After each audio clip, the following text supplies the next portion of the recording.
All right. Welcome to Torn Tuesday, your weekly dose of all things Lord of the Rings. And we've got some news for you today.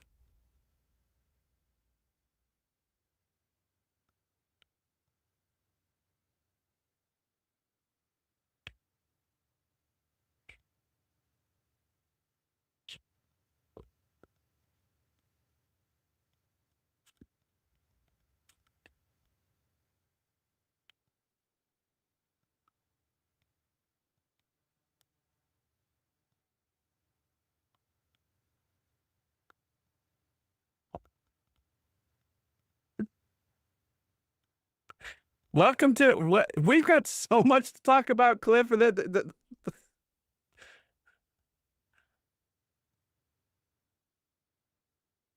Back on its head again.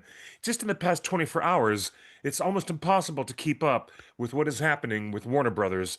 We're going to share it with you all. We're going to break it down for you guys, and we're going to try to get some analysis that will be a bit more clear and helpful to understand. Welcome to Analysis Torn from our Tuesday, friend everybody. Welcome to the Smeagol. show. We want to thank Smeagol for opening the show. I hope you enjoyed his comedic routines. Yeah, we get him once or twice a year, and he's always a bundle of joy. So Oh, yes, isn't thank he? you, Vice President Smeagol, who of course everybody That's voted for the funny. last election. So thank you to Vice President Smeagol.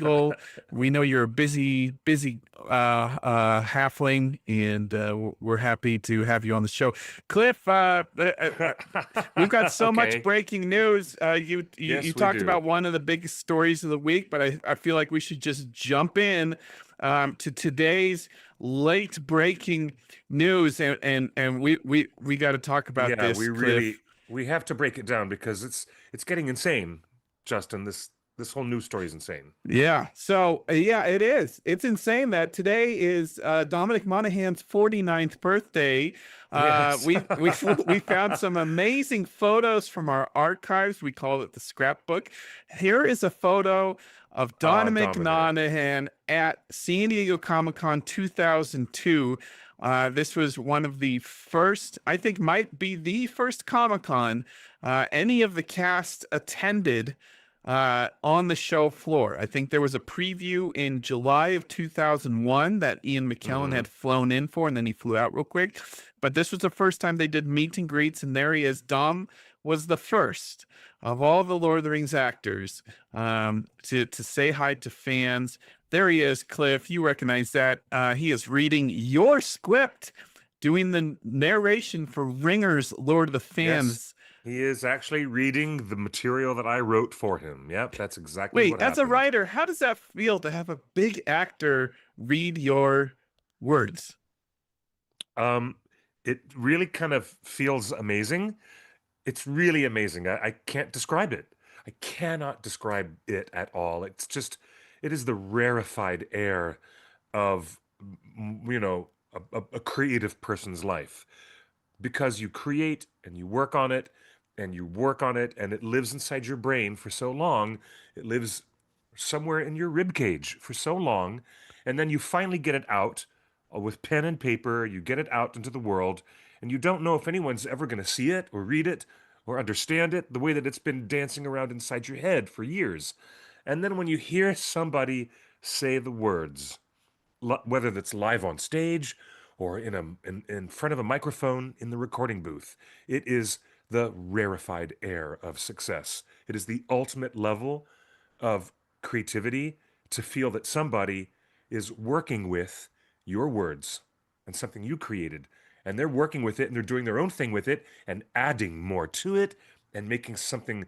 It's that level of creativity that goes from, oh, I've been thinking about it for a long time, to, oh, holy sugar, this is really real.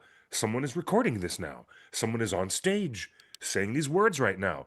It blows me away every time it happens. There's nothing quite like it, really. There's Dom reading another script on his couch. There's Dom at our Oscar party for Return of the King, and Dom holding the clapperboard. So, Cliff, correct me if I'm wrong, but Yes, didn't I Bilbo's might.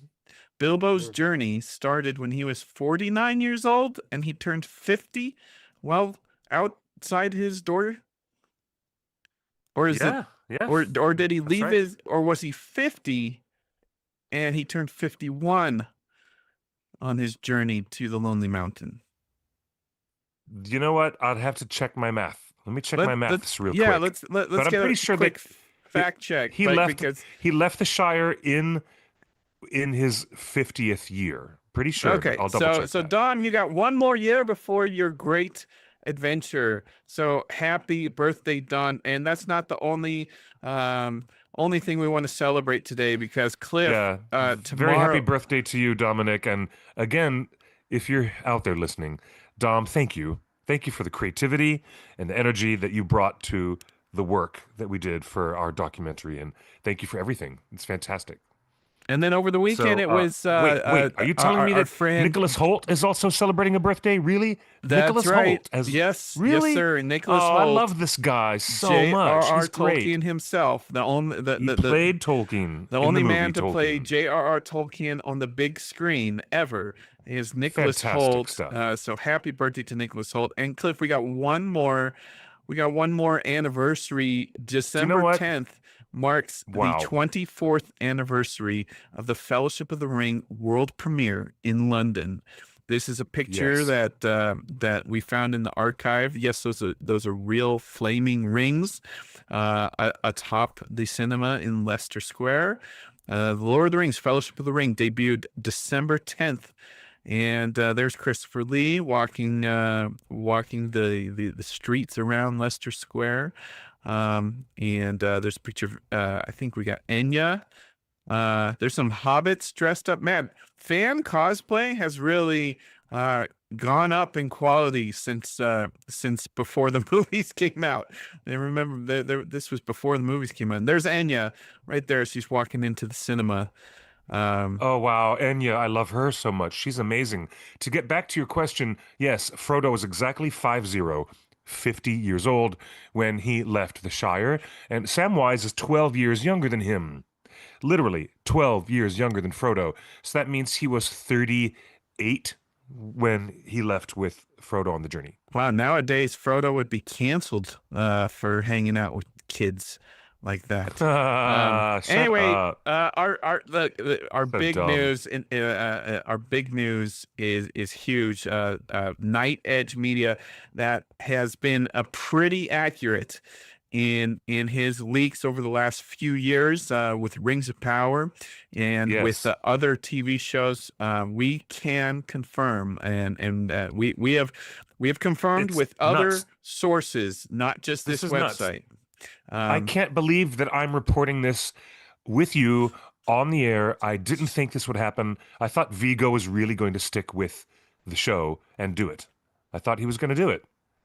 I thought that they were going to do, oh, look, it's like Harrison Ford in Dial of Destiny. They just made him look younger. But I really thought it was going to be about Vigo in the captain's seat, right there, being a younger Aragorn. But now all eyes turn to the casting director because of this seismic news that Vigo will not return to the new Lord of the Rings feature film world for the hunt for Gollum. Either they don't use the character at all, which is not going to happen because the hunt for Gollum definitely uses Aragorn, son of Arathorn, in a very distinct way. Oh my gosh, I can't even talk about it. It's so weird to me. It's just so strange. Well, Uh, let's go into the well, report. let's Night let's Edge dial Media into is let's dial into reporting it. for the Hunt for Gollum, which Andy Serkis is currently in New Zealand casting and doing pre-production. Night Edge Media has learned exclusively to report, and the One Ring can confirm that Andy Serkis has been meeting with younger actors for the new spin-off film, The Hunt for Gollum. The studio originally wanted Viggo Mortensen and to possibly use de-aging technology to appear younger, given that Mortensen was still very much open to return the role. That seems like that will not be Yes. happening. Several actors have already met with director Andy Serkis but their names are currently unknown. We have heard some whispers of some Oh names, man. but we're not prepared to reveal anything anytime yet. We think it's unfair to all that are in consideration. So Yeah. Have you heard some names secretly? I can't confirm or deny. Um, Oh, okay. Well, that's so the answer I was looking Night for. Night Night Edge Okay. is hedging a little bit. It says Peter Jackson could use the same plot device they did in the Hobbit films with an older character telling the story of their younger self. So let's unpack that, Okay. Cliff. All Do right. you It was effective. It was a really effective use in the Hobbit trilogy, and here's why. Because they dialed it back into the Red Book of Westmarch, and that was their conceit. All 6 movies, Lord of the Rings movies, all Hobbit movies, are all centered around the opening and closing scenes where that book is being written and created by Bilbo himself, and then eventually it's written by Frodo, writing about what happened during the War of the Ring, Well, and then but that's eventually true to the the book world. is That's handed to true to the Samwise. world. Vigo, It was Aragorn, and Elisar don't have any recorded books that that Aragorn wrote. oh, they do in Gondor. They don't in the Do they? Shire. Do they? But Do yeah, they? of course. Look, of course, there are many things that are written in Gondor. Are you kidding? And talk about rebuilding the realm, and then all the effort that was made to reunite the Northern Kingdom with the Southern Kingdom. Oh, All right, that's right. so let's just Because when say Gandalf the has to go to a library to look up some stuff, he goes to Gondor. that he goes to find out what Isildur wrote of his own experiences with the One Ring. And he found the proof. And it was there in the catacombs, in the dusty library storage room below Minas Tirith. But let's get back to the conceit of the storytelling, all right? It's not the book. This is the filmmaker. And within the purview of the filmmakers, if they decide to bring in another storytelling conceit, and if it's not going to be the Red Book of Westmarch, it might be something else. And so here with Night Edge Media saying, they might just use a wraparound, bookend device of older Aragorn telling the story of his younger self. It worked very well in The Hobbit. Everyone, I think, in the world of fandom has a really different level of opinion about the Hobbit trilogies, whether they like them, whether they're successful or not. But you can't argue about the fact that the wraparound device, the narrative device of using the Red Book of Westmarch with elderly Ian Holm playing older Bilbo in the front scenes, and then having a flashback 60 years, cut to a different younger actor, it worked. It worked reasonably well. It really did. I think everyone can agree on that, regardless of the other outstanding debates about the success or I lack didn't of like success that. of The So Hobbit. I'm You going to didn't like disagree it? with you, Cliff. I did not like the conceit of the flashback in The Hobbit because we're already Okay. sold on this world. You don't need to bookend it with like, let me tell you a story, Junior. And I definitely don't want The Hunt for Gollum to have a bookend like old Strider, old King Elisar telling his young sons, oh, let me tell you a story, Why from not? prior I to my there's it's a prime.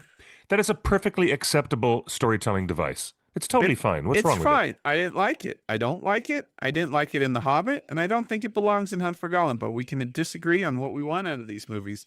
So The Hunt for Gollum is going to Mm, yeah. recast the main role of Aragorn for the main storyline. Whether or Oh not Vigo shit. comes I'm back, sorry. I would not want to be the casting director right now. I'm not, let's just say I'm not envious. I do not envy the casting director because the job they've got to do now just increased 100-fold. The difficulty of what they've got to do is just increased radically. well, the You know what I chat mean? room is already ahead of us, Cliff. So Imran in the chat room is already putting forward an Hmm. amazing name, Mr. Joseph Quinn. You recently That's saw him. not a bad idea. You you You know what? That's yes not a bad idea at all. you saw him in Fantastic Four, As Johnny Storm. as Johnny Storm. That's right. Yep. Joseph Quinn is You saw him currently has filming 4 Beatles movies. That's right. He is going to be one of the Beatles, which is going to be a star-making turn.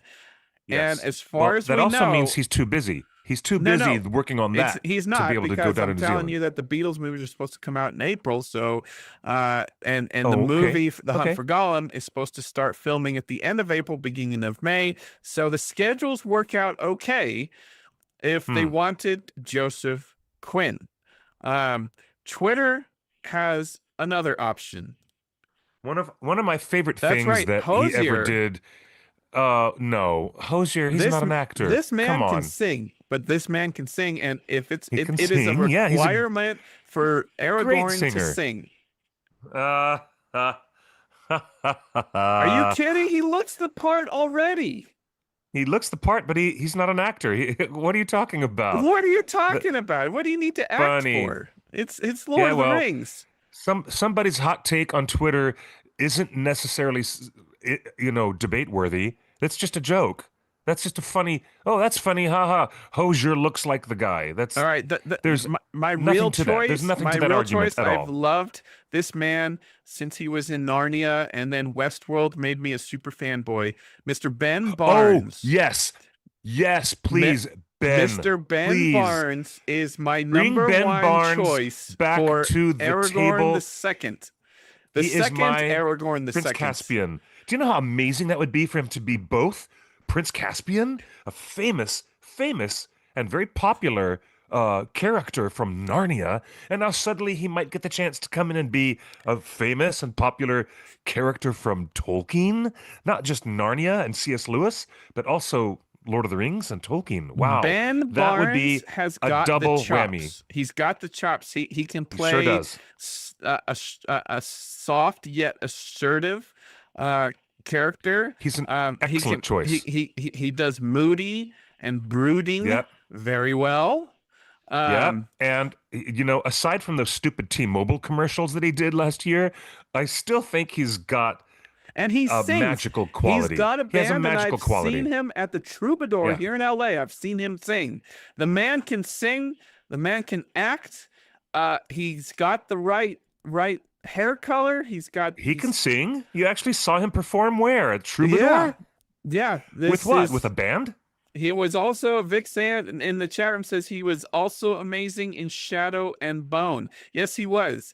So my Yeah. top Okay. choice, Andy Serkis, if you're listening, my top choice, Ben Ben Barnes. Barnes. Yeah, Andy Serkis, we beseech you now. We reach out with our minds and our telepathy, and we're sending you telepathic thoughts right now. Andy, in case you're not watching, listen to the telepathy as we send it to you through the power of the elven rings. Just like Galadriel sending her mind messages to Elrond. Okay? We're using elvish mental telepathy. Please, Ben Barnes, let us manifest this so that the whole universe will have a universal Ben Barnes vibration so that we Night can Gambit has have been in him our in the role. Discord. A lot of these It would. leakers are in our Discord if you ever want to hear it first. But it is the understanding of the leakers that the intent of Andy Serkis and Peter Jackson, producer, is to not change the Aragorn Strider character. They're not gonna cast.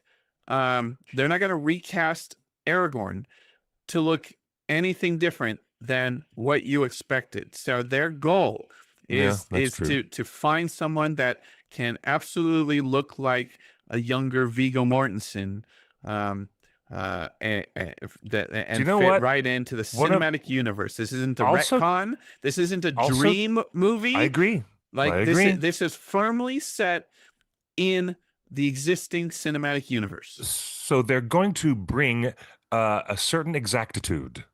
There's another word for it. A but that's the best one. That's the word I want to use right now. There's an exactitude that the casting directors have to have in mind the whole time. And it is bringing that amazing likeness back to the silver screen. That likeness of Vigo with that look on his face, with that stubble on his chin, with that haircut, with that look in his eyes. The thing is that Ben Barnes has a very different eye color. He might have to wear some kind of contact lenses Yeah, that that's changes eye fine. Yeah, color look, or something like Orlando that. Bloom wore contacts for Legolas. It's fine. Yeah, he Which did. He brings up the next quite question, obviously Cliff. he did. If Yes. if it's already if we're basically confirming that young Aragorn is in play, w- do you think Orlando Bloom should continue playing Legolas and using the de-aging magic that Weta is famous for, or Yeah, do sure. you think they should recast Legolas? Because No, they those are should the main characters. look at if Legolas is even going to be in this thing, I think it's more important that Lee Pace show up. It's more important that Thranduil be part of the story than Hmm. Orlando Bloom's character Legolas. Hmm. If you're really if you're looking at the books and the way it is written in the appendices, it's more of Thranduil and Aragorn. But if you're going to bring in Orlando at all, I don't know if he's going to have much to do. But yeah, I would. You could bring in Legolas, but I don't. I don't see the point in recasting if he's available and he's ready to do it. Then Let me ask you this, bring back Cliff. On the Orlando. Mandalorian, they cast an actor that looked a lot like young Mark Hamill, but then in post production, they CGI'd young Mark Hamill's face onto a Hmm. young Jedi Skywalker. So, would you want to see something play out here where they cast an unknown actor that mildly resembles the build of Viggo Mortensen, and they use CGI and the latest machine learning and AI tools to put Vigo's 25-year younger face on the current No, actor's body? no, not Because you're necessary. not taking away any jobs there, then. You've still got an actor playing the role and speaking the parts. No, to be honest with you, come on, seriously, to be really I'm honest with being you, serious. Like, Star Wars did it with Jedi Skywalker in The Mandalorian. they did. But do you know how much people complained because Sebastian Stan is standing right there in front of you? You're looking at him. They could have just put Sebastian Stan in that show as the young Luke Skywalker. He looks so much like a younger Mark Hamill. And, you know, just put, they didn't need to do all that. Take an actor who looked like Luke and then change him digitally to look even more like Luke. They could have just had Sebastian Stan. I mean, all of the Winter Soldier fans out there know, all the Star Wars fans have been talking about this for years, that they could have just cast Sebastian Stan. He's right there. He's standing right there, people. But that didn't happen. Cliff, we've been showing this picture Ben Barnes, and I love Ben Barnes, and he's my number one choice. But you just mentioned probably my second favorite choice, folks. Can we consider Sebastian Stan, the Winter Soldier, as Yeah, young Aragorn? he'd Look be great. at that. That is a recent photo from this year's Vanity Fair. This is how Sebastian Stan looks right now as we Yep. speak. He's He got would be an longer excellent hair. casting. He's Yeah. got the scruff. He's got beautiful blue eyes. Uh, Yeah. and he's got a rugged look about him. But he's also got a Vigo nose. That nose of his reminds me of Vigo Mortensen. He's got a certain symmetry in his face. So yeah, this is also an excellent idea. But that nose, yeah, that Vigo nose, that is all over Sebastian's face. That's yes, thank you, everyone. Everyone in the chat is agreeing. Yeah, there you go. Hey, Um, I'm glad that I mentioned it. I'm really glad you mentioned the Luke Skywalker digital replacement because it made me think of the constant complaints of the Star Wars fan base that Sebastian should have been cast in the Mandalorian show all to right, play young so Luke. Cliff, it's called show business. There's show and there's business. So let's get to the business part of this recasting. Oh, goodness Which gracious. actor brings all the girls to the yard and the boys to the yard? Which actor cast as Aragorn in The Hunt for Gollum gets the butts in seats? Either Joseph Quinn or Sebastian Stan. would probably get the most butts in the seats. I'm gonna say But Sebastian Stan. yeah, I would put Ben Barnes over Joseph Quinn. Joseph Quinn might be the hot thing right now because of Fantastic Four this summer, but do mhm. not Well, do it not was because of ignore Stranger Ben Things season Barnes. 4. The reason why, just remember Hellfire Club and Eddie playing the heavy metal while being attacked by hundreds of crazy Vecna mini dragons. All the mini dragons attacking him that Vecna sent in Stranger Things season 4. That, much, much more than the Fantastic Four movie, was the reason why Joseph Quinn became a household name. Was because of his portrayal of Yeah, Eddie, the heavy but metal you look fantasy at this gamer. you look at this you look at the screenshots of Joseph Quinn to Stranger Things. That doesn't scream um the Aragorn. Let's be real. Come on. Uh, Maybe not. Maybe not. no, Yeah, he's it's not got the same look. his eyes are so innocent. But look, that those are eyes that have seen some things, Do you and know what? those are Yeah, eyes that have been that have. exposed to some things. Yes, he has. Oh my gosh, he has my heart as Prince Caspian. I mean, if you've never seen it, Justin, and you probably haven't, go back to the Walden Media live action version of Chronicles of Narnia, Prince Caspian. Watch it and tell me that it's not a spectacular performance because it's really great. It's really, really great stuff. So yeah, all right, I'm on board with this casting, either Ben Barnes or Sebastian Stan. 100%. I'll back you on this. 100%. There is another name in on the chat room, Cliff. Um, Dark horse for me. So we got Ben Barnes. We've got Sebastian Stan, Jonathan Bailey from Bridgerton. Nope. Nope. Oh, No. what? No. Yo, Cliff. No. Not Jonathan I'm Bailey. embarrassed that No. you. What? Come on, No. man. Did you watch No. Bridgerton? No. No, but I watched Well, you Wicked did watch part 1 Bridgerton. Then you and part cannot 2. speak. You cannot speak Of course I on can Jonathan speak. Bailey. I'm a Gregory Maguire fan. I love the original book, the novel Wicked, not the Broadway production of the musical. You know, God bless Stephen Schwartz and all of his great music, especially what he wrote for The Prince of Egypt all those years ago.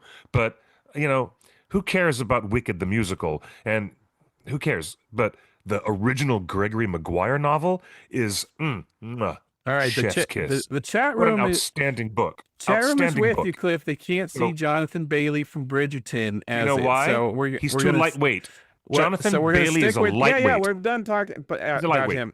Cliff, let me ask you this. I'm not even gonna bring up a photo, but it's called show business, and we all know what Yes, happened with War of the Rohirrim. Nobody went to see it in theaters. not Nobody. It was much. one of the worst performing movies of the whole year. War of the Indeed. Rohirrim, a Lord of the Rings movie. So there's a lot of stress on the filmmakers to get the butts in seats. Let me ask you this. Let's say at the end of February, the Oscars happen, and guess who wins Best Actor? For what performance? Marty Supreme. Well, yeah, the Timothy Chalamet is getting a lot of engine running. The big engine is running for his Oscar campaign for the ping pong ball movie. Yes, Marty What? Supreme. So Okay, let's say Timothy Chalamet wins the Oscar, and everybody okay. says he's already done filming Dune 3. So, Tim, Oscar winner, what's your next role to take you to the next stratosphere? And the new owners, Netflix, which we'll get to in a minute, say, back up the Brinks truck. He is going to be our Aragorn. Would you be okay with Timothy Chalamet, Oscar winner, No, as Aragorn? no, he's a twink. No, Wow. Hey, he's a we twink. don't. Total. He's a total twink. No, he is. You He are is. more brutal He's a than I am beanpole. today. He's a What? beanpole. y- How He's young he's Aragorn was a beanpole. no. Sorry. No. He was part of Mm-mm. he was on the run. He was on the lam in the northern territories. If Timothy Chalamet tried to pick up a sword that size, he would fall over. The weight of it would be like the Bugs Bunny cartoon where he picks up the sword and then he falls over from the weight of it. because he can't physically carry a sword. I wouldn't look at Timothy Chalamet and expect him to have the physical constitution to do any of the things that a Dunedain ranger would have to do. No way. No way. Well, Cliff, No way. I'm sorry to break it to you but the new owners of Warner Brothers Netflix have already done a huge movie with Timothy Chalamet with a big sword and a triangular flag on horseback. The Chalamet. name in the movie is The King. It is Yep. Saw that. exclusively on Netflix. Saw that. Yeah. Years So ago. how Saw that dare years ago. you? How dare you make fun of his sword wielding skills? We have seen him on camera, and he holds his own. No. Too bad. So sad. He is not appropriate for the role of young Aragorn. You And you put know, a beard on Chalamet, and he grows up immediately. Chalamet. Timothy Chalamet. You put some scruff on the face, and he goes from boy No. king to No. not Hey, I'll tell you what, Elisar. he's He's Aragorn. great. He's Great as Strider. Paul Atreides. But you know what? When I read Dune at the same age of 11 years old, when I was reading The Lord of the Rings, I never, ever, ever thought that Paul Atreides was an Aragorn type. That You're gonna have doesn't to work. put that aside because It doesn't Susan in work. the chat room reminds us that when Vigo was cast, fans were complaining about his size being too small. Because Vigo had been in a bit player in several movies, right? And Aragorn, a Numenorian, should be tall and broad. That is how he's described, and he's got a darker complexion. According to the book description of Aragorn, Vigo fits none of Tolkien's description, but he crushed it as the role. So I need you to take a chill pill on Timothy Chalamet, who's already done a Swords and Sandals movie with No. Netflix, Sorry. and if he No. wins the Oscar, Do you know what? This is why they'll never hire you in the casting director's office, Justin. I You still have to want think Sebastian like a Stan. casting director. Think look, that the way a casting director would I'm think. thinking about Come on. show business. I'm thinking about the business part of show business. Okay, who's gonna Yeah, get the butts and seats? Timothy Chalamet gets the butts and seats. Sebastian he? Stan gets the butts and seats, and Ben Barnes gets the butts and seats. Those are my top three. Cliff, do you have anything to add to your top three? I want to nominate SpongeBob. He'd be a good young Aragorn. I also want to gosh, you're nominate making Big fun. Bird. Big Bird, you know what? Big Bird would be a very, very good young Aragorn. Do you know who else I might want to nominate? How about Waldo? You know, that little tiny guy in the red and white striped sweater that you can't find in the little illustration because there's 10,000 people, but where's Waldo? Yeah, we could hire Waldo. You see, this is what you sound like when you say, this is literally what you sound like, Justin, when you say, oh, let's bring in Timothy Chalamet to be a young Aragorn. It's not happening. Let me just clear the air, okay? Realistically, you are within a 100% accurate range of probability with Ben Barnes. You're within 100% probability range with Sebastian Stan. Absolutely. But you're not even throwing the darts at the target. Actually, your darts have hit the floor and fallen on the ground when you say Timothy Chalamet. You're not even hitting the target. You're not. Okay? Just saying. Just got to say that. Okay? But, if there was one other possible person who might be really, really good, let's consider the value of getting someone entirely unknown. How about a completely unknown actor? That has its own value, and here's why. Because they come to the table clean without the burden of association with other parts that they've done, and they get to come in without, any other association to what Vigo has done in the past. That might be a possibility, to go with a complete unknown actor. And that's what happened with Gollum. When Smeagol, Gollum, was cast, Peter Jackson did his famous 20 questions on Ain't It Cool News, and he said, I guarantee you've never heard of this guy. And everyone was asking, who's doing the voice of Gollum? How are you going to do Gollum? Everybody in the internet really wanted to know. And Peter Jackson just quietly laughed and said, you don't know this guy. You've never heard of him. I promise you, you have never heard of him, but you're going to love him. And what he's doing is amazing. And who blew the roof off the whole place? Andy Serkis. He came in and became an instant legend. And since then, he's been the mocap performer actor of our universe. And he's a living And he legend now. loves Andy Serkis as a director, loves breaking new talent. He works well with fresh talent that maybe doesn't have doesn't have a big career behind them. And you Yeah. know, there's going to be a lot expected out of these actors because Andy is directing the movie and then Yep. he's jumping in front of the camera to act as Gollum As Gollum. Yeah. in the movie. So you're going to be taking direction from a director that's wearing a gray leotard with buttons all over it. Like, can't take a guy like Uh, this seriously, can you? Green Lanterns podcast is in the chat room. Hello, Varking.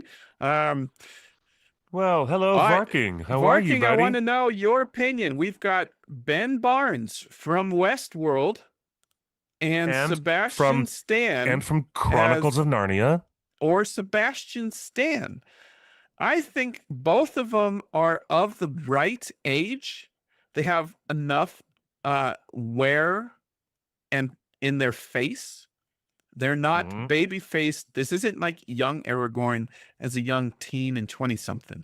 This is That's why the Timothy Chalamet casting isn't appropriate I because don't. You need to doesn't look stop right. talking about Timothy Chalamet. I think you I have an love him. obsession with him. No. Hey, he's great as Bob Dylan, and I love his performances You're still as talking Paul about him. Atreides. You can't but stop talking about him. Great. living in my head rent free. That's right. Timothy Chalamet. So well, okay. So Varking says authoritatively that Cliff is getting warm. Think more of a mostly unknown actor. So the It is no, really. There's something in that idea because he brought in Orlando Bloom, unknown, instant worldwide Orlando star, Bloom's and he first goes, movie was yeah, right. Lord of the Rings. And it also was with Andy Serkis, who did a lot of British television. But when Peter Jackson says, you're going to love this person, but you don't know who they are, you're not going to know who this is at all. And there is some value to bringing in a brand new actor that nobody Varking, can start connecting the dots with. What if a brand new actor You know? got the Mark Hamill, the Skywalker treatment of the Mandalorian? What if a brand new young actor plays Aragorn on set? And then the wizards at Weta put Vigo's face, and they're the best at doing this. What if they put Vigo's younger face on that younger actor? Would you be okay with that, Varking?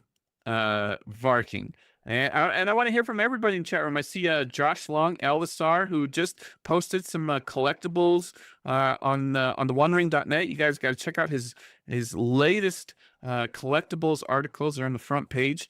He's in the chat. Elisar, where's your head at? Do you want to see a CGI Vigo face in this movie, or would you prefer Sebastian Stan or Ben Barnes? So, but we got a new chat. Leandus Media says very bad news about the Aragorn recast. I don't think it's bad news. Cliff, you've been at all the conventions with us this week or this year, right? Back to WonderCon, Comic-Con, all of them. You saw what was the fan reaction when we asked about casting these movies? Half of the room went one way, and the other half of the room, quite vocally, went the other way. They said, half of them said recast entirely new actors, and the other half said people were yelling it from the keep audience. Recast. half of them. Yeah. Yeah. So this isn't bad news. But half of them actually said keep Vigo and make him de-aged like in the Dial of Destiny. Interesting. You know. Otaku says the tech isn't there yet. I don't agree with you. I think the tech is there. And I think there's a lot of movie performances that you'd be surprised that are face replacements. Um, Varking says, I don't know if that's what they're going to do, but it's just a matter of comfort. If you trust them to nail it, cool. If not, also cool. I'd prefer seeing the new actor's face. I would too. I agree. uh, Having a completely unknown actor might be exactly the ticket because we're going to spend our time not thinking, oh gosh, that's the Winter Soldier, or oh, hello, look at that, it's Prince Caspian. We're going to just look at this brand new younger Aragorn with and go long right greasy into hair and the right the sword. immersion into That's the right. story and That's right. go right into the immersion of being back in Middle Earth. So maybe All that it is the takes is way. him showing up on screen and some character go, Aragorn, it's about time. And it's like, we're in. We're totally Yep. in. Yeah. Um, Cliff, now we get into the conjecture part because we've not reached out to Percival Press or Vigo's team for any comments on this, but um, w- what do you think might have turned Vigo off from joining this movie for the main role? We're not saying he's not in it. He might be a bookend. He might still participate. But do you Yeah, he think might. Vigo would have been turned off by the script or by the concept of de-aging himself? I wonder. I wonder what it was. We'll have to ask him in a few years when he gets the chance to tell us. I really do wonder if I wonder if he had ethical reasons to uh, not rely on AI generative work for this. I wonder if he had ethical reasons to do that. I wonder. Yeah. Hmm. It's an interesting thing. Again, if you're just joining us, Night Edge Media, who has been pretty good on the accuracy of leaks in the last few years, is reporting exclusively that Aragorn is going to be recast in The Hunt for Gollum, and Andy Serkis is currently auditioning new actors to play the role of Aragorn the Indeed. Second before he becomes LSR. Aragorn the Second. So this would be the second Aragorn the Second. Brago Tamer in the live chat says, I disagree with that point, Cliff. I didn't think of Vigo's other film roles when he appeared on screen. All right, that's legit.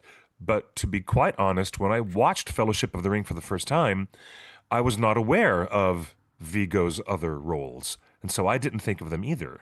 I wasn't aware of much of anything that Vigo had done as a TV or film actor. I really hadn't.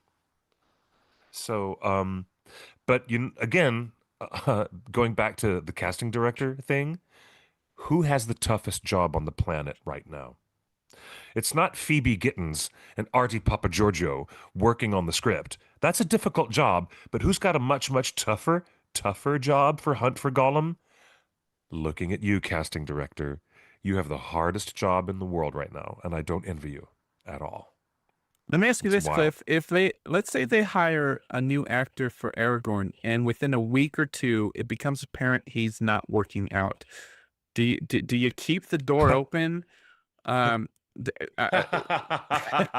Yeah. You know what? If they hire a brand new Aragorn and after a couple of weeks it's not working out, let's call up Stuart Townsend. Let's just call him up and see if he wants to come do it. Well, no, but I'm not Funny. even. But That's hilarious. I'm not joking. I do think that there's going to be. I mean, they have to be doing video castings, of this, and maybe they do wardrobe tests. But let me ask Hi, you this, Cliff. Monica. Yes. We just talked about how the description of Aragorn in the books is a little different than Vigo, right? The A little bit. description of Yeah. Aragorn in the book, he has a darker skin tone.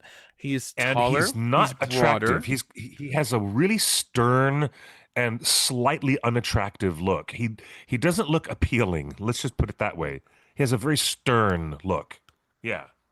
And Cliff, would you say that the Bakshi version of Aragorn is closer to Tolkien's description of of him? Do you want me to pull out the book and read the description? Yeah, there you Um, go. Ralph Bakshi. Ralph Bakshi, quite successful at making Aragorn look really stern and and you a can little see bit, his skin is a little olive colored.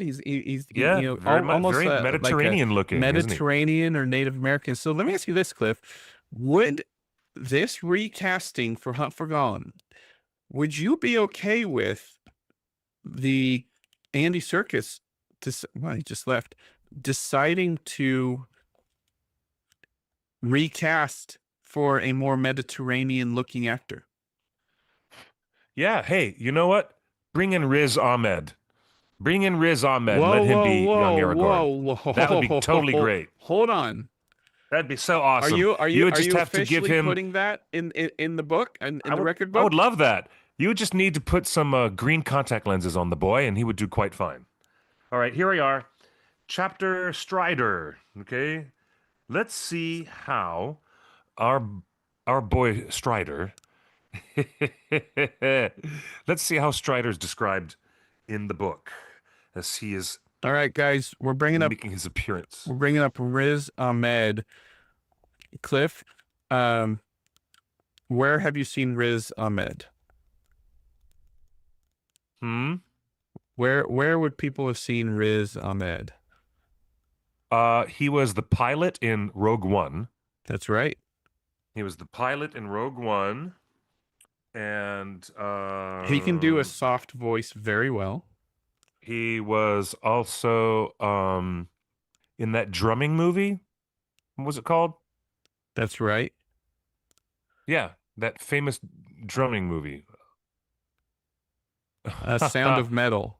That's right, Sound of But Metal. yeah, Yeah, yeah, most people would have seen him in Rogue One or Nightcrawler.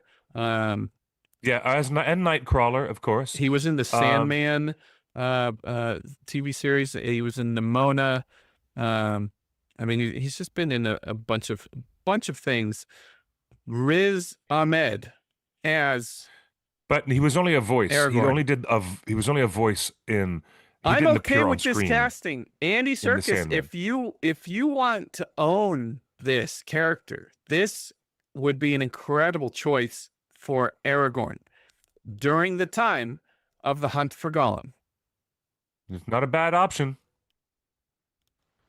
Not a bad option. I wonder if we have any pictures of him with long hair, because he's always got short hair in everything that he does. Um, Cliff, this is kind of inspired casting. Oh, and he was also in Venom. He was also in, and guess what? That means that he's worked with Andy Serkis. That's right. He That's was what in I'm the saying. 2018. I don't know if that was the one that Andy directed, the 2018 Venom. Yeah, yeah. I don't see him with long hair anywhere. But Cliff, he might be too short and too skinny. I see some people in the look, live chat short saying and he's skinny too doesn't skinny. matter because they said that about Vigo, and you can yeah the wizards at Weta can dress him up fine. Um, Yeah. so if Cliff, let me put together let me put to forth another name from the Green Knight, Tolkien's favorite book of history. The Green Knight, Oh. Tolkien's most favorite book of all time. Dev Patel. Dev Patel. Oh my goodness. He's awesome, by the way. Could you see him Maybe as not. Maybe not Dev Patel. really? Yeah, maybe not Dev Patel. Although I love him and he's great in everything that he does. I mean, he's really great in everything. But I'm not sure if he would be right for that part. I do like Riz Ahmed, but Dev Patel. I mean, he Cliff. This is a close look to how Aragorn would be styled for the era of Hunt for Gollum. Am I correct? He's kind of got, you know, a little bit of long hair over the eyes going. He's trying to shade his face so he doesn't get recognized everywhere. Yeah. Hold on. I'm looking for this part where Strider's introduced by Professor Tolkien. Hold on a second.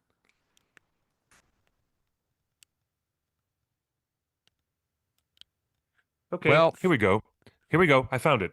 okay. Um, Suddenly, Frodo noticed that a strange-looking, weather-beaten man sitting in the shadows near the wall was also listening intently to the Hobbit talk. He had a tall tankard in front of him and was smoking a long-stemmed pipe, curiously carved. His legs were stretched out before him, showing high boots of supple leather that fitted him well, but had seen much wear and were now caked with mud. A travel-stained cloak of heavy dark green cloth was drawn close about him, and in spite of the heat of the room, he wore a hood that overshadowed his face, but the gleam of his eyes could be seen as he watched the hobbits. "Who is that?" Frodo asked, when he got a chance to whisper to Mr. Butterbur. "I don't think you introduced him."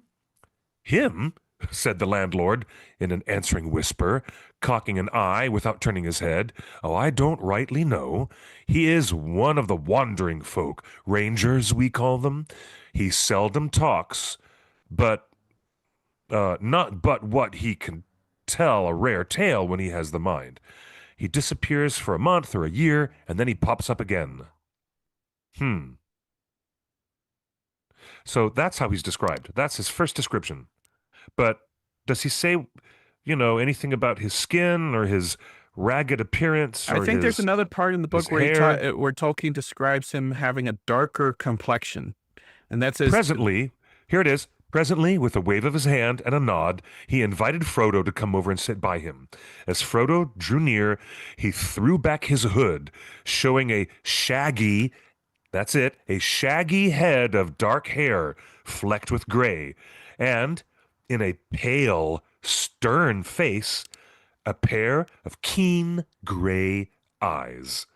"I am called Strider," he said in a low voice. "I'm very pleased to meet you, Master Underhill, if old Butterbur got your name right." So Hey, that's how he's described. Stern. Stern with gray eyes. That's it.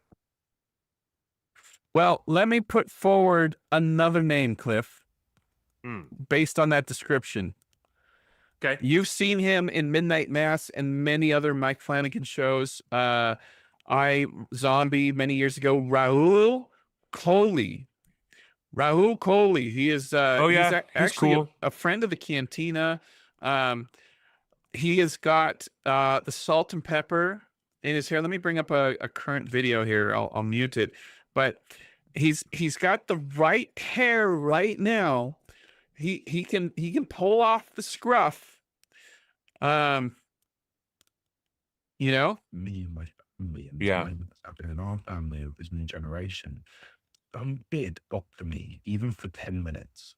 He got to me and it bothered me. It rocked me for a second and I had to shake it off. And I was like, and because and he can do many accents. I like this guy Rahul Kohli. For he's been in many of my favorite shows. He's just a wonderful actor. He is. He's a wonderful actor. He's And he's great.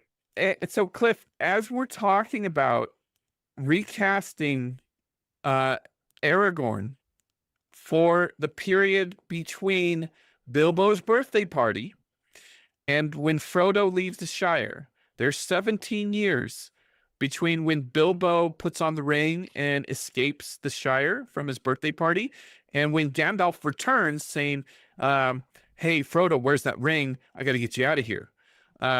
So that 17 years is when this movie supposedly takes place. So the question is now, Cliff,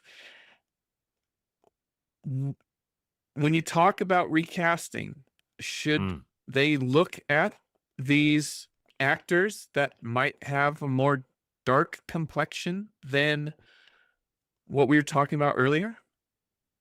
Why not? They're gonna need a combination of things. He's gonna have to have great equestrian skills. He needs to be incredibly physically strong to do all the sword work and the sword fighting and the fight choreography. So, it is far less a concern the amount of melanin in his skin is far less of any concern than it would be the fact that he can deliver that received accent, that he can deliver the horseback riding skills and the swordsmanship skills. That's way more important. Someone in the chat mentioned Zane McLaren. He is an Who's that? amazing. He's an amazing kind of Native American actor. He's currently in Dark Winds on AMC TV, an incredible show. He's a little old. Zane McLaren is too old, I believe. How do you spell it? Zahn. I don't have a picture. Oh, there it is. Zane McLaren. Yeah. He's a little old right now, for what this be. So Cliff, let's narrow it down. Oh, I remember him from Dr. Sleep. Yeah, of yeah, course. he was in Dr. Sleep. Yeah, he's really cool. He's really cool. Well, if everyone in the chat room is wondering who we're talking about, let me bring up a picture of Zane McLaren. He was also on several seasons of Reservation Dogs, which was a really cool series.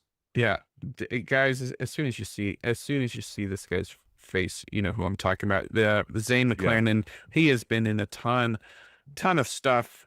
But I think for this role, if Vigo is too old for this role, then this guy is too old for this role. But Cliff, if we were to narrow it down to our top two choices, let's go back a bit. Do you like Rahul Kohli? Do you like Dev Patel? Do you like Riz Ahmed? Do you like Sebastian Stan? Do you like Ben Barnes? Yeah, I would, you know what? My top three would, don't make me pick one, but it would be really amazing to see either Ben Barnes or Sebastian Stan or Riz Ahmed. Either of those three gentlemen would be great. You like Riz Ahmed? Okay. Yeah, but if I had to pick one out of those three, Riz has got it, man. Like he's got the complexion. He's got the those eyes tell a story. Yeah. And remember, Vigo plays Aragorn softly. He does. He never yells. My number one choice would probably be Sebastian Stan. Probably. Yeah. But is that because Vigo is a Danish guy from Argentina? Like white? No. No, it's the leading man look. There's a certain look, a certain type, that leading man look. I don't know. But then again, you'd ask me on any given day, and I would say Riz Ahmed definitely has a leading man look. However, casting directors don't agree with me. Casting directors keep putting Riz Ahmed as the character actor. Well, you know what? He's not a character actor. Those are biases of Hollywood. I'm telling you, those are the biases of Hollywood. Yeah, each of these guys are leading men. Dev Patel has opened movies. Dev Patel, Dev Patel is leading man all the way. Actor. And by the way, Amazon Prime, if you are listening, all of these actors we're talking about apply to the second age as well. Yes, that's also true. And all of these actors should be Numenorian leaders. All of them. Okay? I would be thrilled to see any of them that we've talked about this whole past half an hour. And we have been talking about these folks for at least half an hour. I feel like, look, Ben Barnes and Sebastian Stan as Aragorn, I feel like is our implicit bias of, oh, let's just get another guy that looks like Viggo Mortensen, right? But I think the movies now deserve a close adhesion to what Tolkien described. And I think that Dev Patel, Riz Ahmed, and Rahul Kohli fit the description that Tolkien envisioned for Aragorn, especially Strider, especially in the phase Yeah. of life where he is Strider. Sure. I think Tolkien was looking for someone like this. Yeah. He just needs to have contact lenses to change the color of his eyes. That's all. Which is a shame because part of Riz Ahmed's natural appeal is his very, very expressive, deep, deep brown eyes. They're so expressive. And that would be a shame to put Riz Ahmed in some green, gray contact lenses, but you'd have to match. You'd have to try. You'd have to try and match anyways. Yeah. And people are talking about, who could play, who makes sense to be a Nazgul. The Winter Soldier is the obvious choice to turn into a bad guy Nazgul. Obvious. Why? Because you'd never see his face. He'd be under a hood the whole time. Well, he's introduced for the first movie under a hood, like he's the Winter Soldier. Like he's under a hood, and Ben Barnes, yeah, you could totally see that guy turn into a Nazgul. In fact, in Westworld, he takes on the Black Hat. He literally chooses, as the son of the owner of the park. There's no spoilers there. He chooses to be a Black Hat. He chooses to be a bad guy. He chooses to kill and do things wantonly in the park of Westworld. So Ben Barnes has already played the bad guy. So Right. if we're talking about people that could be Nazgul, yeah, it's absolutely Ben Barnes or Sebastian Stan who have actually played bad guys. But as far as casting an actor that can both fulfill the role of Aragorn, who is styled very dark complexion. There's a lot of dirt on his face, Cliff, in these key art photos. There's a lot of dirt to make this Danish actor look darker than he is. Yeah, he's a dirty birdie. And then you look at Riz Ahmed, you look at Dev Patel. I mean, and you look at Raul Kohli. They're all already there. They'd be incredible, and I think it would make a big splash in today's day and age. I think it would send a good message, to cast one of those three guys. No arguments here. Well, again, that's the big news. We've got so much more to talk about because there's a whole Warner Brothers Netflix thing brewing. But before we get there, that's Cliff, a huge piece of news. Yes, I know really we might go late, but Cliff, dude, you know what showed up in the mail today? 3 poster tubes showed up in the mail today. Oh, really? I'm like, what poster is this? tubes? It's to the One Ring. So, I'm gonna open these poster tubes. Okay, what do we have? Let's see them. What do we got here? So it comes. We got some wrap. Okay. So it's wrapped with wax. It looks like there's a poster, a fine print poster here with wax paper, and then it's wrapped for shipping in some cardboard. Let's bring this out. I do like that it's got the wax paper, so I don't get my fingerprints on it. Oh my goodness, guys. What is this? What have you got there?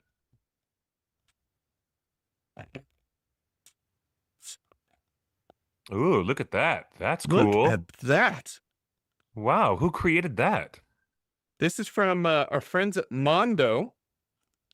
Look at this. That's cool. Fine art print of.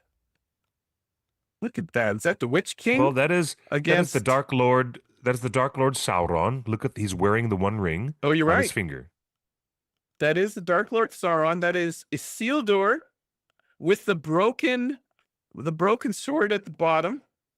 Under his feet, with the broken sword under his. Oh, well, no. He's actually standing right over Isildur. Yeah. Wow. This looks like a 27 by 40-inch print. Don't quote me on that. It feels like That's it's pretty poster cool. size. It's very well. It's very nice. This is beautiful. Embossed with the Mondo logo. Beautiful Sauron print. Wow, that is super cool. Look at Yeah. that. But these other two prints are different colors. These other two prints look like they're different colors. That one's not open yet. I didn't know that they were releasing these new posters. I know. Who knew? This is so cool. Cliff, while I'm opening this, tell everybody about the 25th anniversary screenings that were just announced. Guess who? Fathom Events. That's right, ladies and gentlemen. Back at a theater near you. Early next year, Fathom Events is going to re-release in North American Canadian theaters and probably in large markets. It's not going to be playing in Amarillo, Texas, but it'll be playing in Dallas, Texas, in the large markets. So Fathom Events is bringing the Lord of the Rings extended editions back to movie theaters. You can, just because they're celebrating the 25th anniversary of the Fellowship of the Ring, so all 3 movies, even though it's the 25th anniversary of Fellowship, all 3 extended editions are returning to motion picture theaters. Look at that, Cliff. And how about that? Wow, look at this. Here's a very interesting Mondo poster.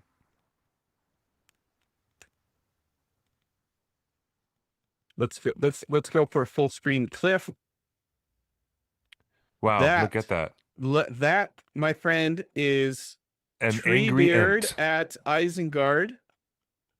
Well, that's not Treebeard. That's a different Ent. That's different. How do you know it's not Treebeard? Because it doesn't look like Treebeard. Treebeard looks quite distinct. All right, it looks like a different Ent. It's an anonymous Ent. It was very ripped. I mean, the vines really show off his ripped abs. But look at those orcs with underneath orcs him. at the That's bottom. so cool. Orcs at the bottom. Wow. Look at that. There, he's about to throw a stone to the orcs. This is an amazing, again, another amazing fine print. This is incredible from our friends at Mondo. That is really cool. That's really cool. The Ents attack at Isengard. Incredible print. I don't recognize the tree. Well, there's the Tower of Orthanc in the background. Very recognizable I'm pretty architecture. sure this is Treebeard because I think Treebeard has the beard, and this guy definitely has a beard. I'm pretty sure this is Treebeard. That's what made Treebeard unique. He literally has a beard. It's in his name, Treebeard.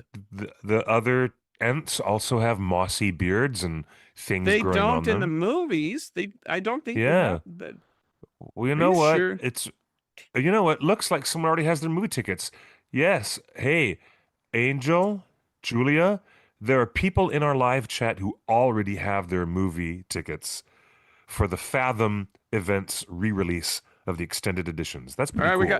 We got one more poster.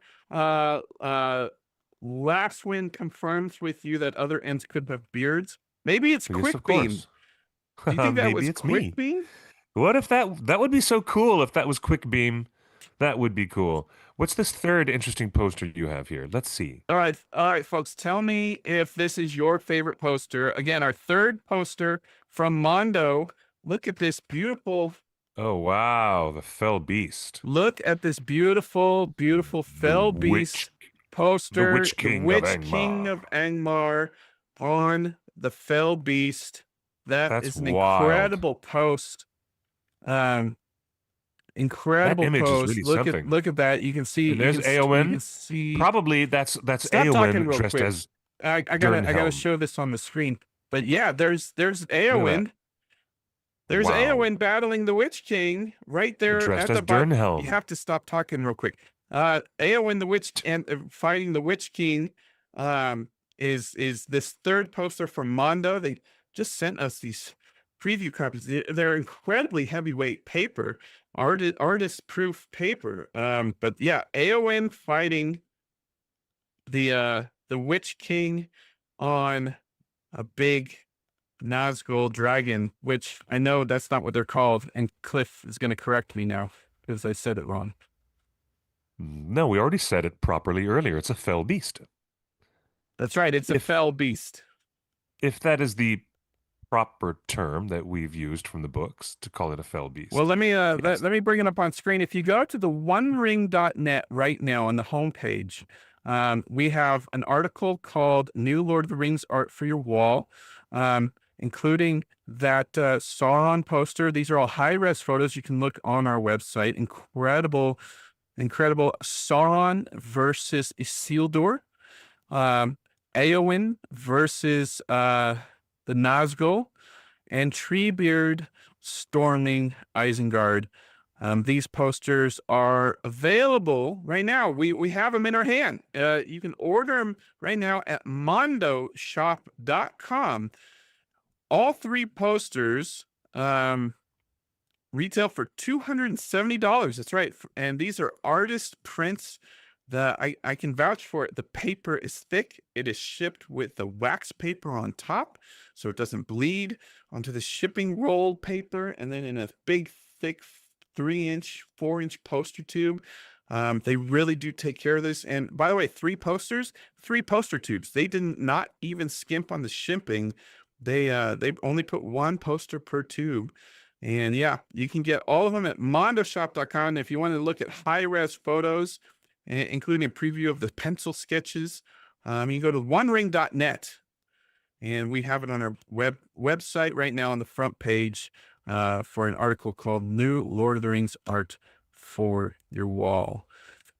Cliff. Wow, very cool. That Let's stuff is beautifully designed, beautifully done. Let's get to the news that the entire industry is talking about, and that is Netflix has agreed to purchase Warner Brothers, the whole kit and caboodle.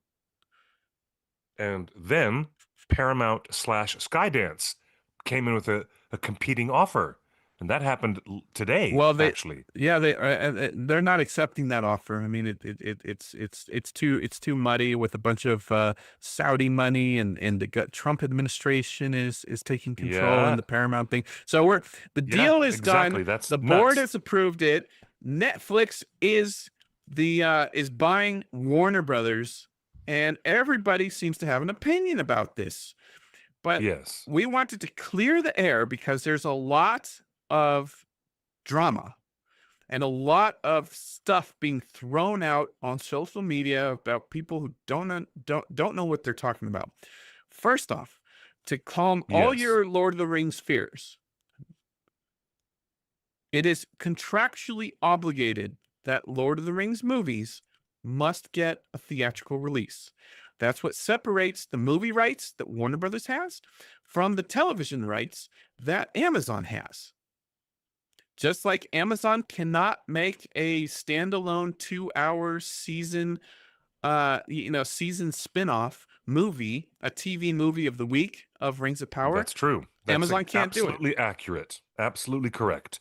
And these contracts were signed with these big entertainment companies a long time ago, before this new potential buyout of Warner Brothers assets was on the table. So we don't have to worry about that. And also, the conversation is, if Netflix becomes the new owner and caretaker of all of Warner Brothers Discovery, and it's not going to be called Warner Brothers Discovery anymore, it'll be called Warner Brothers, a Netflix company. If that happens, what about the theatrical window? Let's talk about that, Justin. Yeah, let's talk about. Let me bring that up on for screen right Gollum now. The first headline, again, any effect on that? we just want to we want to shout out all the real information. Netflix promises to launch every Warner Brothers movie currently planned for theaters as intended. And by the way, they cannot renege on the Lord of the Rings. It has to get a theatrical distribution.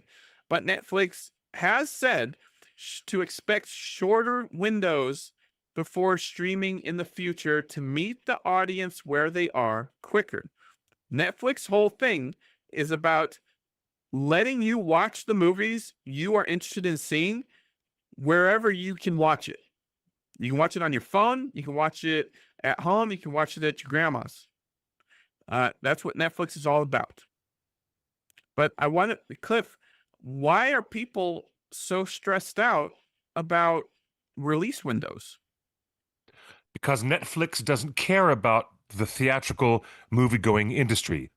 Netflix only cares about getting new subscribers for its streaming platform. It should be abundantly clear, and there's no equivocation on this point. Netflix does not care about the industry of motion picture distribution and audiences going to the movies for a theatrical experience. Counterpoint, HBO Max, when it launched, put all movies on HBO Max the same day it was in theaters. I watched Dune. I watched Godzilla vs. Kong. I watched many movies on the same weekend on streaming, HBO Max, owned by Warner Brothers, that it was out in theaters. So there's no difference. Whatever people are saying about Netflix is going to ruin things, it's already been done. HBO and Warner Brothers are already doing it. It's one of the reasons that Christopher Nolan left for Universal. Yes, because he saw the writing on the wall. Christopher Nolan saw the writing on the wall. So Netflix buying Warner Brothers means nothing changes. That's not true at all. You cannot categorically say that. I'm saying you do not know that. I'm saying it because Warner Brothers is already doing that. Wait a minute. Netflix just released Frankenstein in only a couple of theaters. Just a couple, here and there. And then after a couple of weeks, it went directly to its planned debut on the streaming platform. What else did they do? The new Knives Out movie. Hello, The Last Jedi director Rian Johnson is back in motion picture theaters with another Knives Out movie. Where is it playing? Not in any Regal cinema, not in any large chains like AMC. No, the Knives Out movie is going to be on Netflix in just a few days, but it gets a 1 week or 2 week all during Thanksgiving. I went to my family's house for Thanksgiving at very small every showing selected was sold out theaters. In theaters. But you see, Netflix, this you is cannot this tell is me the that back Netflix door. doesn't care about theaters. You're going to talk over me? I'm saying you're wrong. The process of film distribution, and we know these people. We go to CinemaCon in Las Vegas, don't we? We know these movie distributors. The entire industry of having motion pictures in a theatrical format, in a theatrical setting, is jeopardized by the Netflix takeover. No matter what. I don't agree. It is jeopardized by the Netflix takeover. 100%. I don't agree. Because Netflix doesn't care about maintaining and propping up what it sees as the main competition to the streaming platform that it wants to monopolize. It wants everybody to subscribe. You are putting false information out there. That is wrong. Okay, sure. Frankenstein, Netflix put Frankenstein in theaters 3 weeks before it was on Netflix. Knives Out is in theaters right now. We tried to go see it with my family on Thanksgiving weekend, and all the showings were sold out. What about a movie that plays for 2 months? What about a movie that is so popular it's in theaters for 2 months? No studio does that. In fact, Warner Brothers put... Watch what Avatar is going to do. Watch and see how long James Cameron keeps his movie, Avatar, in motion picture theaters. Let me tell you about Warner Brothers, Cliff. War of the Rohirrim was out in theaters on December 18th of last year. By January 18th, it was already on streaming. Yes, but that was because of the commercial failure of it. If It it had been doesn't matter. huge No, it doesn't matter. You're telling box office, your theory is that, oh, you just got to let movies play in theaters longer and people will discover them. Well, HBO no, and Warner, no, no, Warner I'm not Brothers is theorizing. already I am shrinking the not. release window. They I put am War not for a Harem in theorizing theaters. at all. It is not a theory. It's a simple fact that Netflix, and this is the third time I'm saying this, Netflix doesn't give a damn about propping up and maintaining the apparatus of theatrical distribution. They don't care. I don't agree. Netflix cares about I is don't making agree. money. How does Netflix make money? Warner Brothers does the same thing. They put a movie in theaters for a couple weeks Netflix and then it's on cares. streaming on HBO. They are these massive technical companies. They call themselves entertainment companies. Wait, are you telling me that Warner Brothers They did call not do that themselves- with Lord of the Rings, The War of the Rohirrim? I'm saying that Netflix cares about subscribers, not propping up the theatrical business. So does HBO That's it. Max. Warner Brothers is obsessed with goosing the numbers on HBO Max. It's the third largest streaming platform right now. That's because in the post-COVID world that we live in, the difficulty of maintaining the theatrical release as a business apparatus has been deeply challenged. And if it weren't for movies like It's Wicked just and other changed. movies, then a lot of things have changed in the theatrical movie business since COVID. Thank Lots you, of Darren, for things. coming in. Thank you, and you're a good parent for putting your kids to bed. Anonymous All right. girl, I don't right. want to talk about Paramount because they're not part of the discussion, and I don't think they have a chance to getting this. What does Paramount want to do with the company? Nothing. Paramount actually has promised President Trump that they would change CNN and the cable networks into more right-wing content farms. That's all the Paramount Netflix conversation is not about. buying. Netflix is not buying CNN. In fact, Netflix wants nothing to do with the cable networks at all. They're not part of the deal. The only thing That's Netflix correct. is buying is the movie studio, the television production studio, and Correct. Warner Brothers Games. So that's our next big thing. Netflix is buying all the rights to the Lord of the Rings games that you grew up with, including Shadow of Mordor and the Nemesis engine. Netflix will now own a bunch of AAA gaming studios, including NetherRealm, the creators of Mortal Kombat. And now they own the rights to all of the Lord of the Rings movie-based games, including those incredible games about the Two Towers and Return of the King that everybody wants to see remixed and re-released. Netflix is more likely to give you a re-release of your favorite Lord of the Rings games than any other studio. Netflix already publishes video games. You may not know that, but you can play Red Dead Redemption 2 on your iPhone with a Netflix account as of today.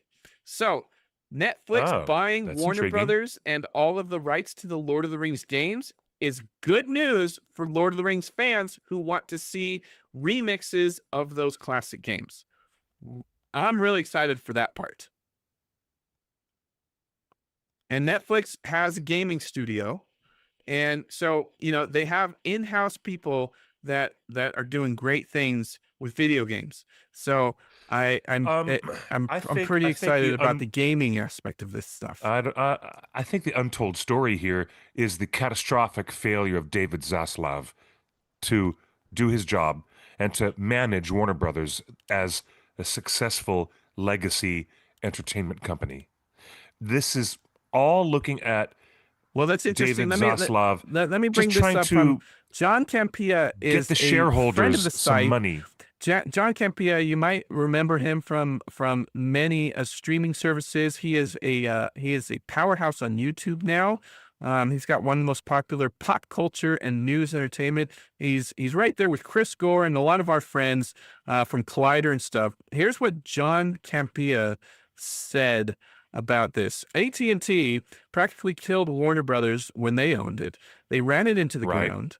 Prior to Discovery and David Zaslav taking it over, Warner Brothers didn't have its own standalone stock market listing. But upon the sale, the value of the new Warner Brothers Discovery was at $16 per share. That was the opening 3-month stock price average. That's what the market thought Warner Brothers was worth. Under David Zaslav, not only did he prevent WB from dying, he turned it around, and now 3.5 years later, Warner Brothers is selling for double $28 per share. The fact that Warner Brothers even exists today is a miracle. After the AT&T fiasco, it took a lot of stuff these last few years supporting the moves that David Zaslav was making to allow Warner Brothers to survive. But at the end of the day, he won.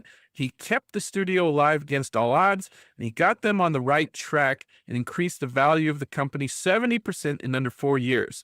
He made some unpopular moves and unpopular decisions, but they were always ones necessary for the overall survival of the company. When everyone else complained and booed and jeered, he just kept doing the job. Now let's see what Netflix does. So If they obviously, kill it again like AT&T, or if they can keep the momentum going. Netflix's only business is making entertainment. They're not going to kill it. I don't No, their understand how only you can be business is so. making money. Their only business is making money. It is not. It is Oh my making gosh. entertainment. They put every dollar back into content and streaming technology. Uh-huh. And they happen to have 82 billion sitting around to, purchase You're just a mad legacy they studio. canceled. but You're they just don't- mad they canceled the Dark Crystal because nobody watched that stupid show. Those are fighting words. It's time to start the fight. This is where all the big guns get pulled out on Torn Tuesday, and the large scale weaponry. Netflix did not kill Tales of the Large Shire on scale mobile. I weaponry. don't. That's fake news. Don't put that Everybody out there anywhere watched else. that show. It was not a stupid show. It was in the top 10 consistently when it aired. It won the Emmy. It won the Emmy Award. It was canceled the Yeah, very but if next nobody's day watching after it, they won the Emmy Award.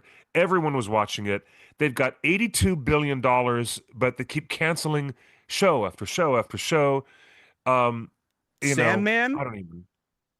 Sandman was only planned for 2 years, 2 seasons. Okay, that's fair. And that was the original plan, and they stuck with the original plan. They wanted to condense it into 2 seasons.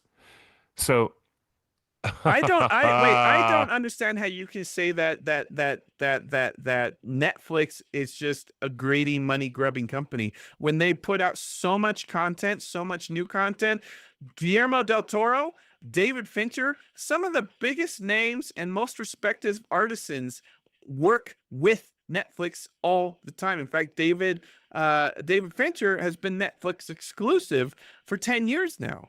Are you telling me that Guillermo del Toro doesn't know what he's doing and he's not an artisan and he doesn't respect the craft? Are you telling me that a guy like Guillermo del Toro would work for a company that is only about money, as you would just say? I don't think so, buddy. Okay. It is not me falling into the easy trap of cynicism to say that Netflix wants more than just to create great entertainment. They want the content from Warner Brothers so that they can do what? Increase their subscriber base. They do not care. Gosh. Then what does Warner Brothers do? Okay. Look, you and What I are does going to have Warner to agree Brothers to do? disagree. It's called show business. It's called show business. Everybody's in the You same wanna know- business of making money and creating entertainment. That's what Warner Did you Brothers does, read- and that's what Netflix does. Yes or no? Did you read the Directors Guild response to the sale of Warner Brothers to Netflix? No, you didn't. Did you read the Screen Actors Guild? Did you read their response in their news release to this information that Netflix was buying Warner Brothers? Did you read that? Do you know what our friend Sean Astin is worried about right now? Do you know why our friend Sean Hold Astin on, one has thing at a time. sleepless nights? Let's bring it up. Let's bring it up on screen. The DGA statement on Warner Brothers Discovery. Let's bring it up. The news that Netflix has secured exclusive rights to negotiate for Warner Brothers raises significant concerns for the DGA. We believe that a Yep. vibrant, competitive industry, one that fosters creativity and encourages genuine competition for talent, is essential to safeguarding the careers and creative rights of directors and their teams. We will be meeting with Netflix to outline our concerns and better understand their vision for the future of the company. While we undertake this due diligence, we will not be commenting further. I should remind everybody that while Sean Astin is the president of SAG, Christopher Nolan is the president of the DGA. Yes, Indeed.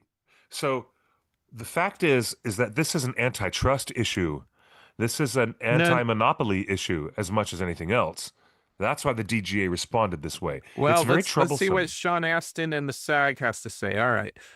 SAG after received released this following statement: the potential Netflix Warner Brothers transaction is a consolidation that may serve the financial interests of shareholders, but which raises many serious questions about its impact on the future of entertainment industry and especially the human creative talent whose livelihoods and careers depend on it.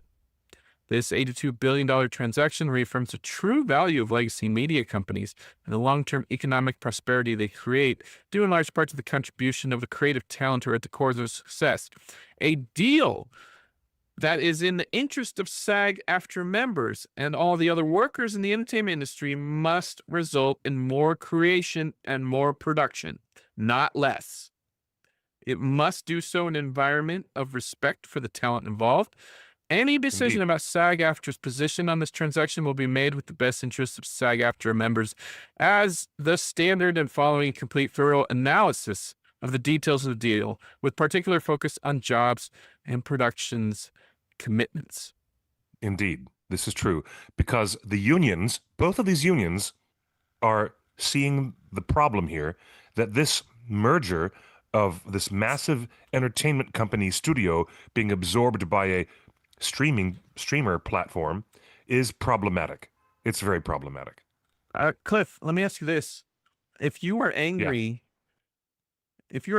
that about this merger and you're satisfied that SAG is opposing it, what do you have to say about your beloved Lord of the Rings and Hobbit movies, which are famously not union productions, that were not SAG-AFTRA movies? The future movies, as far as we know, are not going to be SAG-AFTRA. In fact, the actors working on those movies are doing so on an exemption away from their union with no union protections. So, Indeed. Is that true? I mean, Lindsay Sterling or whatever her name is, had this huge YouTube video that went viral many years ago on how the Hobbit That'd be movies were Lindsay not Ellis. Lindsay Yeah. Ellis. That the Hobbit movies were not, and in fact, the anti-SAG law in New Zealand is called the Hobbit Law. Yeah. So none of the Lord of the Rings movies were SAG. And in fact, if you watch the appendices, the behind the scenes on the Lord of the Rings, you can see that Sean Astin is working with a broken foot. Vigo's working with a chipped tooth and a broken toe. I mean, they are breaking the rules right and left that protect actors. So, Mm.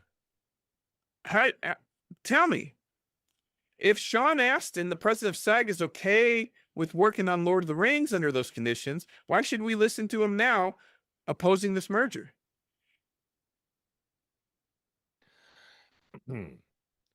Because having these corporations control everything means that there's much less diversification of what am I trying to say? You have it's difficult to explain.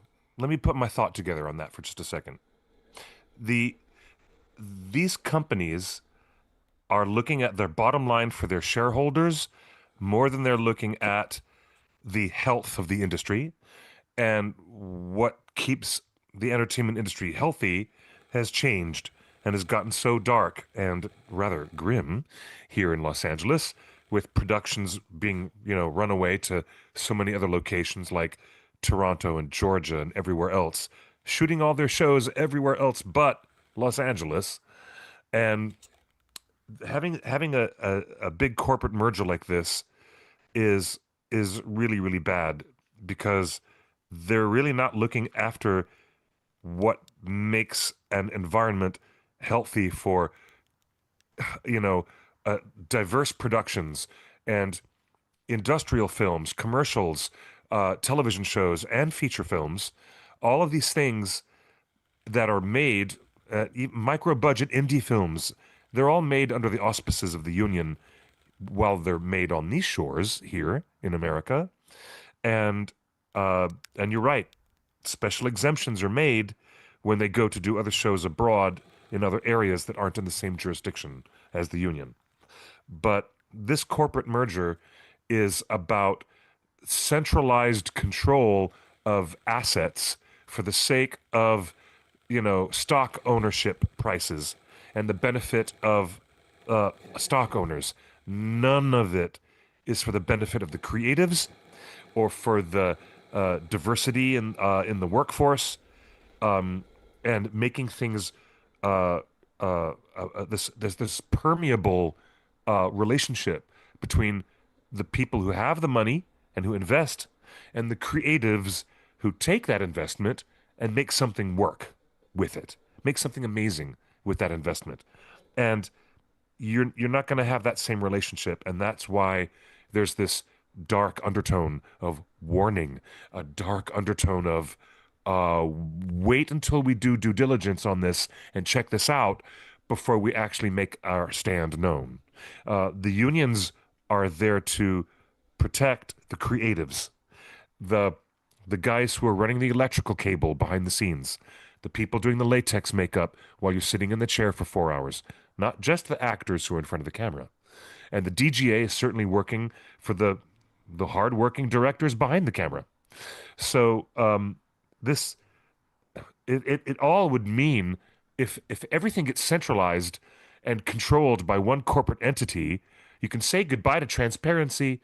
You can say goodbye to fair work practices, because the corporate interest of getting the shareholders some value is always going to be more important than obeying the law of the land. That's to keep the happening right workplace now, safe. so nothing changes. In fact, it probably gets better because it's already happening right now.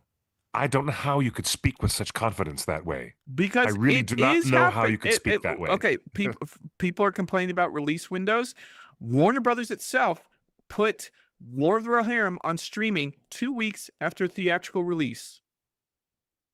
2 weeks. You talk about release windows. Warner Brothers is already doing that. Secondly, how many times have we joked about HBO Max renaming itself? It was HBO, then it was HBO Go, then it was HBO Max, and then it was HBO Max Plus, and then they got rid of the Max, and then it was it's become a joke because they kept trying to put a bunch of low effort reality show junk on the HBO brand.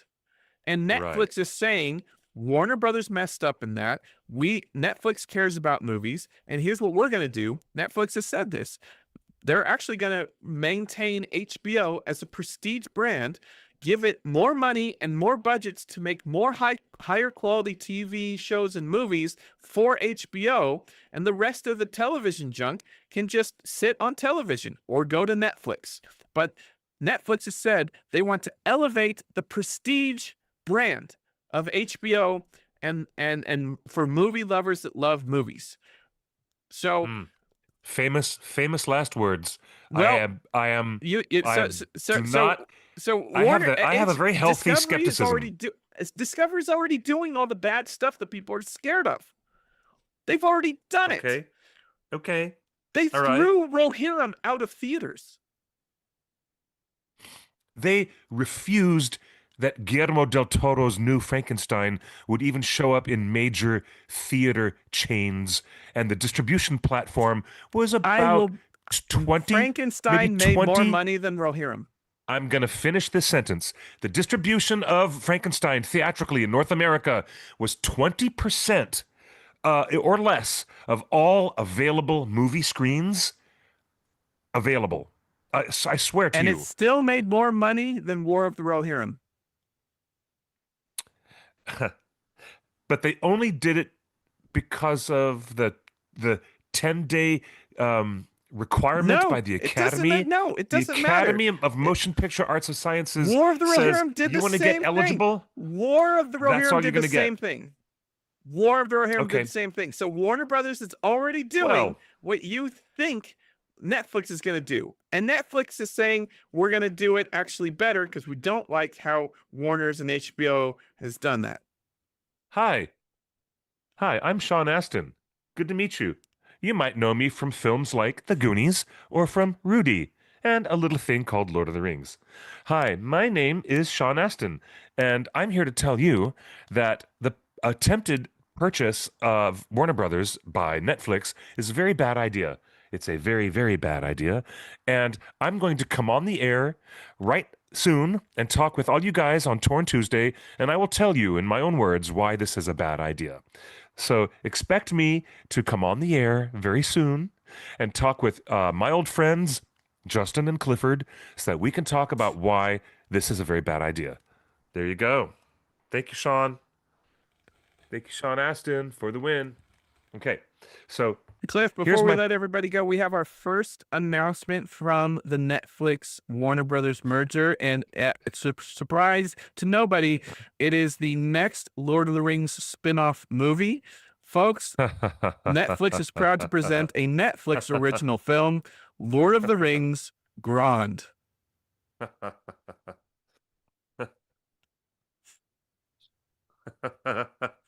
That's actually kind of funny.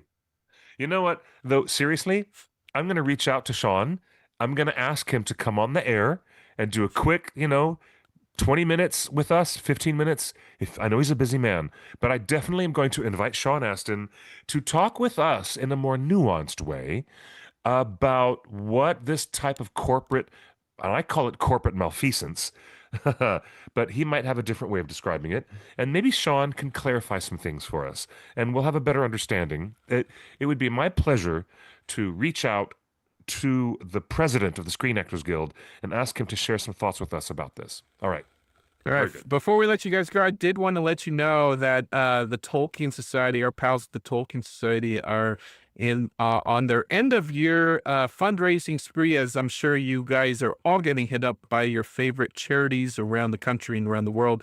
Tolkien Society champions the worlds and the works in the books of J.R.R. Tolkien, and they had a recent member gift them a bunch of stuff for auction, which is available now at tolkiensociety.org, and a bunch of rare items and hard to get items are up for auction. Galadriel Dark Queen, right there, the Weta Workshop Wow. piece is one of my favorite. I believe that was designed by Lindsay Crummett. Incredible work. Bidding starts at $400. This is from someone's amazing collection, Arthur Rackham's Book of Pictures, first Oh, wow. edition. That's cool. More weather things. G.R. Mormont by Jay Johnstone, the Game of Thrones character. More Weta Workshop pieces. The Crown of the King of Dead from Mansion Props. A full recreation of the King of the Dead helm.